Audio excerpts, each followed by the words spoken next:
2020년 3월부터 2022년 5월 백신이 들어온 그날까지 락다운을 3차례나 했었습니다. 우리는 이동증명 서류라는 것을 가지고 다녀야 됐습니다. 장을 보는 것과 필수적인 행동들만 우리는 할 수가 있었습니다. 주소지에서 하루에 한 번 1km 반경 이내로 말이죠. 그런데 이번 올림픽 때도 마찬가지로 갖가지 이유로 국민들의 이동을 통제하고 있습니다. 4년 전 코로나 때와 마찬가지로 이번에도 QR코드를 이용해서 사람들의 통행을 제한하는 것은 지난번과 같습니다. Désormais, pour accéder à certaines zones de Paris, il faut son passe-jeu, et ce jusqu'à la fin des JO. Dans les zones grises, par exemple, il vous faudra votre QR code pour passer les barrages, que vous soyez en voiture, en vélo ou simplement piéton. Et visiblement, beaucoup de gens sont passés à côté de l'information. 이번 올림픽은 참 독특한 면이 많습니다. 논란도 많고요. 영상을 준비하던 저도 사실 이 정도일 줄은 몰랐습니다. 통행 제한의 근원은 바로 이것입니다. It's called the 15-minute city. The concept is simple. Plan urban environments with human beings at the center instead of cars. Car parking spots would be turned over to cycle lanes, and existing infrastructure would be transformed into multifunctional spaces. Urban travel is a central pillar of the plan, and Paris is fast becoming a big biking city. Temporary cycle lanes were introduced last year at the height of the pandemic. Now those 60 kilometres of makeshift paths are being made permanent by the mayor of Paris. Anne Hidalgo has declared war on the pollution caused by motorists, cutting the number of car parking places, increasing electric vehicle charging points, and dropping the speed limit in the French capital to just 30 kilometres an hour. In fact, it was the centerpiece of Parisian Mayor Anne Hidalgo's successful re-election campaign last year. 15분 도시의 가장 중요한 이동수단 중 하나는 바로 이 킥보드입니다. 전동 킥보드죠. 그런데 파리에서는 이것이 시민 투표로 인해서 불법이 되어버렸습니다. 어쩌면 잘된 소식이기도 합니다. 파리에서도 사고가 너무나 많았기 때문입니다.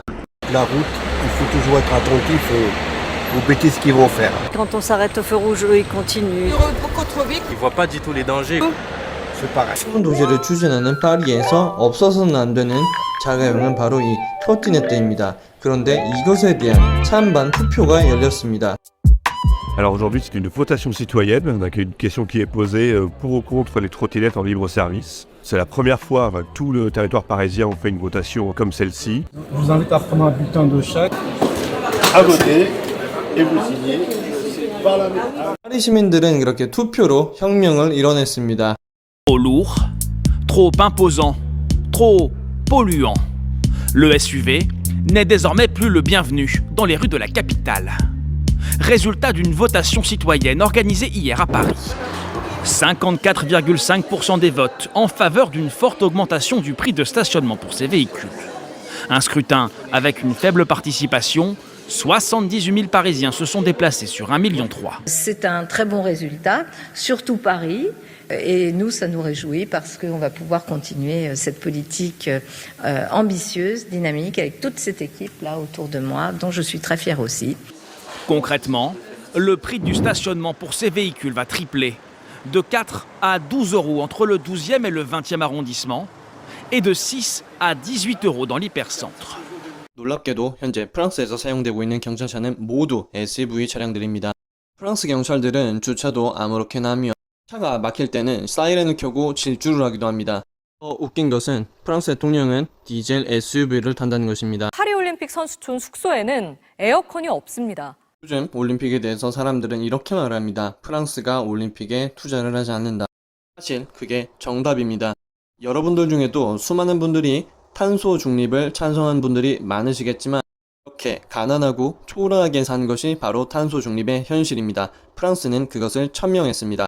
그리고 탄소 중립을 실천하는 우리나라, 그러니까 여러분들도 예외가 아닙니다. 만약 당신이 민주당을 지지하는 좌파이고 고성능 SUV 차량을 좋아하면서까지 탄소 중립을 지지하는 것은 당신은 정치적 위선자라는 뜻입니다. 14 réacteurs de 900 MW seront arrêtés d'ici à 2035. On va faire un plan pour les administrations publiques, on va faire un plan de sobriété dans lequel on va demander à tous nos compatriotes de s'engager. Et on va faire un plan de sobriété aussi, et ce qu'on appelle de délestage, c'est le gaz et l'électricité dont on parle là, avec nos entreprises. On a appris à moins consommer. Sans ça, rien n'aurait été possible. On a atteint l'objectif que la France s'était fixé, de baisser de 40% la demande totale en énergie en 30 ans. 10 tonnes de ces gaz dans l'atmosphère, comme tous les Français, en moyenne. C'est ce qu'on appelle l'empreinte carbone. Mais 10 tonnes par personne, c'est trop.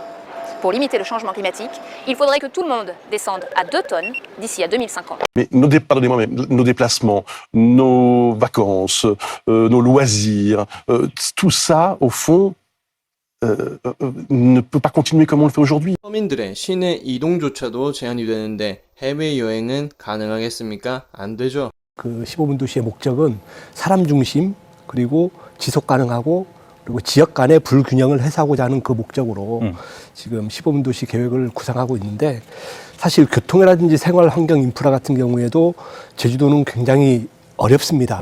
특히 또 도시와 농촌, 동지역과 읍면동 간의 여러 가지 어찌 보면 기본 생활권이라고 하죠. 편차가 굉장히 크기 때문에 이런 부분들을 과연 어떻게 조화롭게 갖고 갈 것인지가 저는 15분 도시의 핵심이라고 보고 이런 부분들에 대해서 지금 용역 결과가 중간 보고는 나왔지만 구체적인 대안이 저는 아직까지는 없다고 저는 보거든요. 좀 추상적인 부분들이 많아서 이런 부분들을 구체적으로 제시를 해야 도민들로 하여금 이제 설득력도 있고 도민들이 호응할 수 있는 그런 정책이 돼야 되기 때문에 앞으로 가야 될 길은 좀 험난하다. 저는 이런 말씀 드리고 싶습니다. 당연히 험난하죠. 15분 도시는 보행자 위주의 도시입니다. 그런데 제주도 같은 곳에서 한국 같은 곳에서 차 없이 살라? 이게 가능하겠습니까?